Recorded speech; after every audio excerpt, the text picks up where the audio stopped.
by it and notice, what are the things that you're really drawn to? When you look at your passion map, you can say, gee, are there any themes that I see here? So you keep your passion map out and you start to you look for themes, you look for clues. And then here's the important thing. When you find something that you might want to pursue, you give yourself permission to pursue it without it having to be the last thing you do in your life. You see, that's the other thing we do. We have to work really hard. We have to figure it out. We have to cross the T's and dot the I's, and then we pick that one thing, and then we are destined to just do that one thing forever. It's sort of like a prison sentence. Right? Yeah. Instead, give yourself permission to try something. Best way to try it is you decide, you're lucky you had a business. You're smart. You know how to make things happen. You can choose, after you do some exploring, by the way, in terms of the exploring, what are the movies you feel passionate about? Want to know a really cool way to figure out something you feel passionate about? Go out and buy some music from your high school years, like maybe 14, 15, all the way up to 18. Get that music and listen to it. I am telling you, it will connect you to something you feel passionate about. Unless, of course, it's an old boyfriend or girlfriend, one of those sappy love songs. But really, I remember doing that in my own life. I went back and what I discovered, right around, and studies show that for girls in particular, right around the ages of 9 through 13 is when they're empowered and they've got ideas about what they want to do with their life. And when you link that to the music that you're listening to, often those memories come back. When I went back then and I listened to that music, I won't tell you the music I listened to because my mom and dad are here, but when I went back and listened to that music, I was surprised to see I had a very strong political bent.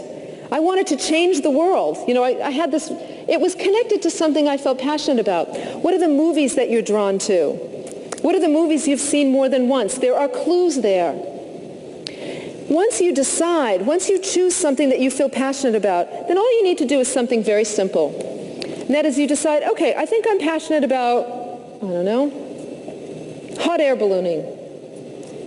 Then you gather a group of friends together and you ask them to brainstorm for you about how you might go about becoming a hot air balloon person. Now, as goofy as that sounds, you would be amazed at what people come up with when you ask them to come together and brainstorm for you. What you'll have is an instant action plan. Gee, I think I want to start my own business. I might want to be an interior designer. Great. Get a group of people together, brainstorm, write down everything they tell you, then choose the top 5 actions that seem to make sense to you and give it a try. Give yourself permission to try it for 3 to 6 months before you decide whether or not it's for you. This is what we need to do. We need to give ourselves permission instead of getting ourselves in a box. I remember one time Robert Bly, the poet, he and I were speaking at some event together and I was listening to him talk. I remember he said, it's really dumb what we do to kids. He said, we get them out of high school at 17 or 18, then we go ahead and we expect them to make decisions about the rest of their lives. I didn't know what the heck I wanted to do about anything when I was 17 or 18, he says.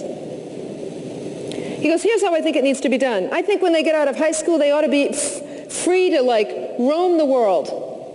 Go be a bike messenger in Manhattan.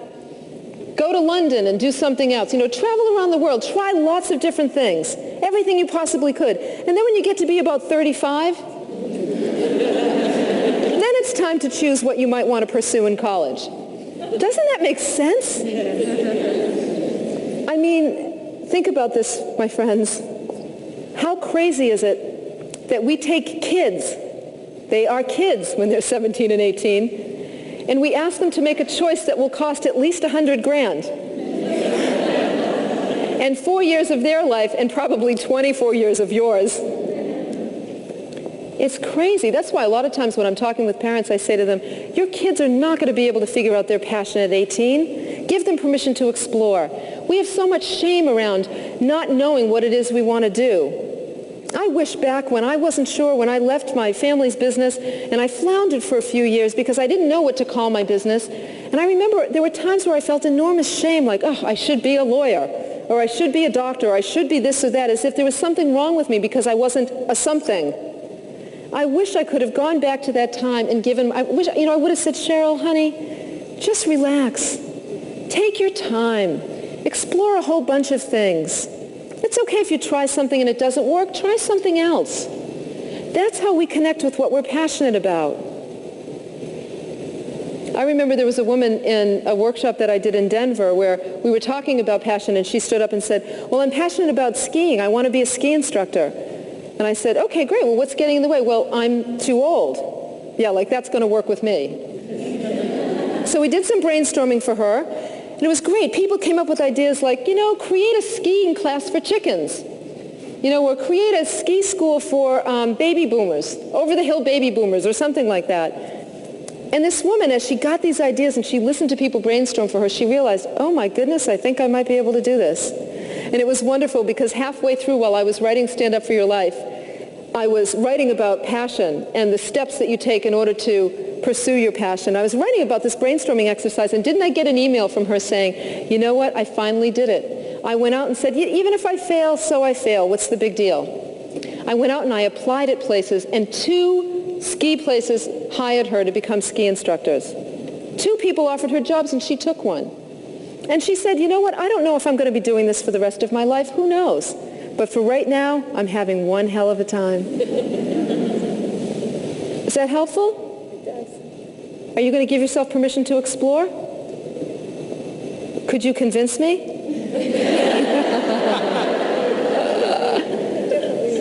Yes. And do you have any friends here that might support you in doing that? There they are. Okay, great. Don't let her off the hook, please. And don't let her make a decision too soon. Too often we want to just squash our dreams. That's what life is about. I wish I could remember the great little quote, do what excites you.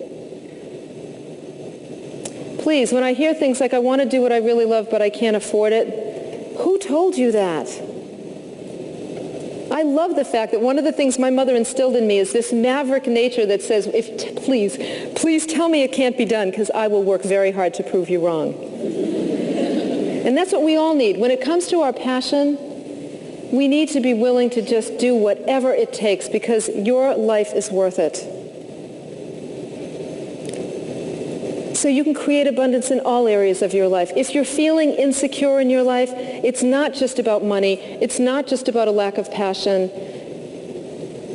It's about needing to create abundance in all areas. An abundance of personal power, an abundance of community, an abundance of money. Can you see how the link between money and support? An abundance of both is what's going to make you feel better. An abundance of knowledge and permission to explore and the support of others is what's going to create an abundant life. Abundance is your birthright. And I know that the amount of abundance available to each and every one of you is limitless. The only thing standing in between you and all that you want is action. It always comes down to doing something differently. Take action on your dreams. Take action on your finances. What one thing are you going to do when you leave here that will allow you to create abundance, financial abundance, an abundance of time, an abundance of energy? Get those energy drains eliminated. It will affect all areas of your life. And an abundance of passion. It takes one step, my friends, that's all it takes. Thank you.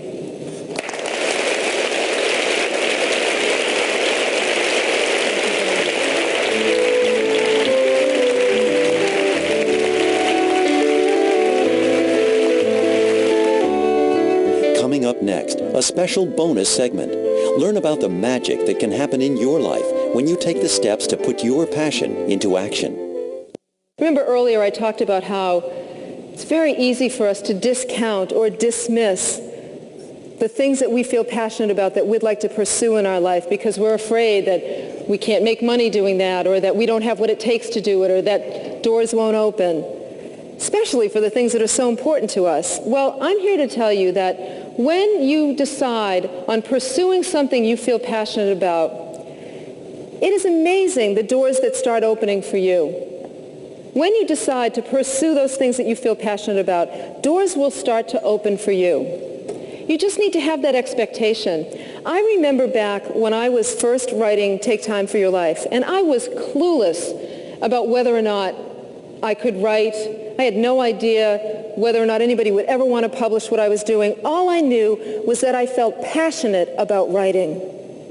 I had been doing it for years, and I used to have this dream in my head when I was young that someday I'd be a writer. And when I decided to write Take Time for Your Life, I remember I sat down and I started working on the book proposal, which I hated every minute of it. It's so hard. That's the hard part of writing a book. Because you're essentially taking what you feel passionate about and crafting it into some kind of linear form that makes sense. And I spent 6 months working on the proposal. And when the proposal was done, I sat there at my desk and I thought, now what do I do? I don't even know if I can write. I don't even know if it's a good idea. I don't even know if I did the proposal in the right way, but something kept me moving forward, thank God. And so in that moment when I was unsure about what to do, I did what I often do. I got up out of my chair, I stood in the middle of my office, and I said, okay, God, if you want me to write this book, then you need to tell me what to do, and you have to tell me within the next 24 hours.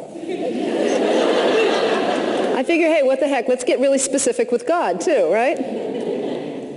And a few minutes later, this woman's name popped into my head, out of the blue. It's a woman I had met several months earlier who was in publishing. And I thought, well, I need to act on this, right? I'm not going to just listen to the message. I'm going to do something about it. Let's see if this is the right thing. And I picked up the phone, and I called this woman. Her name was Maggie, and Maggie knows me. And I said, Maggie, hi, this is Cheryl Richardson. And I just finished my book proposal, and I have no idea what to do next. And, well, I stood in my office, and I asked God what to do, and he told me to call you. And Maggie, knowing me, chuckled and said, okay, well, tell me about what's going on. And I said, well, you know, I've worked on this for 6 months. I don't know if I can write. I don't know if it's a good idea. But something tells me this book really needs to be out there. And she said, you know, it's funny you would call. Love that line. That's a clue. Funny you would call. Just yesterday, I had lunch with a woman that's just moved to the neighborhood, and she used to be in publishing. And wouldn't you know, during lunch, she happened to bring up an article about you that she had just read in a magazine. This is the first article that had ever been written about me. This is many years ago. And she was very interested in your work as a coach. She was talking about it. You might want to give her a call and see if she would be willing to take a look at your proposal. So I said, okay, fine. What's her name? Gives me her name and number. So I pick up the phone, and I'm kind of shaking a little bit, but I don't know what kind of publishing she's done. So I pick up the phone, and I call her, and I say, Marilyn, hi. My name's Cheryl Richardson. I got your name from Maggie. I didn't say the God part because she didn't know me well enough yet. I got your name from Maggie. I've just finished a book proposal about a book that I think is really important right now, and I have no idea if I can write, and I'm wondering if you'd be willing to look at it. And she said, oh, well, I just read an article about you. Gee, I'm very interested in what you're doing. Sure, I'd be happy to look at it. And I said to her, well, let me ask you a question first. This is where I got kind of like in my professional voice. I said, well, what kind of publishing have you done? Trying to be cool. She said, I used to be the editor-in-chief of such and such publishing, which is a very well-known publishing house. And I said, oh, really? Okay. But my naivete did not stop there, my friends. I then said to her, well, but have you ever edited anyone in my genre? I did. And she said, well, let me give you an idea. And this woman went to just rattle off the top 5 names in my field that she had worked with, best-selling books. And then my knees started shaking. I said, oh, well, I don't know if it's really that good. She said, oh, let me take a look at it. And I went, okay, fine. I hung up the phone thinking, am I out of my mind? I'm going to let this woman look at it? Put it in an envelope, sent it off to her, and literally for 1 week I waited because, you know, those things that we feel most passionate about, the things that are so important to us are usually the things we also feel most vulnerable about. They're delicate. You know, we have to take really good care of them. And too often we turn to people who are just ready to tell us why something won't work, which is why I always say, do not go to the hardware store for milk. So a week went by, and suddenly I get a phone call from Marilyn, and I'll never forget the day that I picked up that phone. I was standing by the window in my office, and I had it next to me, and I was literally shaking because, quite honestly, my friends, at that point I knew that if she said to me, you know, I'm not sure you really can write, I would have maybe put down my keyboard and never touched it again for a very long time. That's how vulnerable I felt. So I picked up the phone, and I said, yes? And she said, Cheryl, I just finished looking at your proposal. Uh-huh. What do you think? Well, first of all, my dear, I just want you to know, yes, you can write. I literally started to cry. I was embarrassed. Tears just like burst right to my eyes. I said, really? I can? She said, yes, you can. And I think you have a really great idea here, and I'd love to help you bring it to light. Now, what started as a commitment to something that I felt passionate about turned into a simple request for help. And from that request came the phone call that led me to Marilyn. Now, I will tell you that Marilyn Abraham is the guardian angel who has stood by me through all 3 of my books. And if it wasn't for her, I'm not sure they would have ever been written. She was a strong inner ally on my shoulder, especially at the times where I was most afraid. But you see, this is what happens. When you decide to pursue your passion, when you decide to pick something up, forget about this, why it won't work and how you can't afford it and how you're too young or you're too old. Forget all of that. Simply open your mouth, ask for guidance, pay attention to what you hear, and then make sure you take that next step. Because I know in the deepest part of my being that there is a divine power that will absolutely support your dreams. I know it. They're just waiting to hear from you. So please, pick the passion, ask the question, and then act. Thank you very much.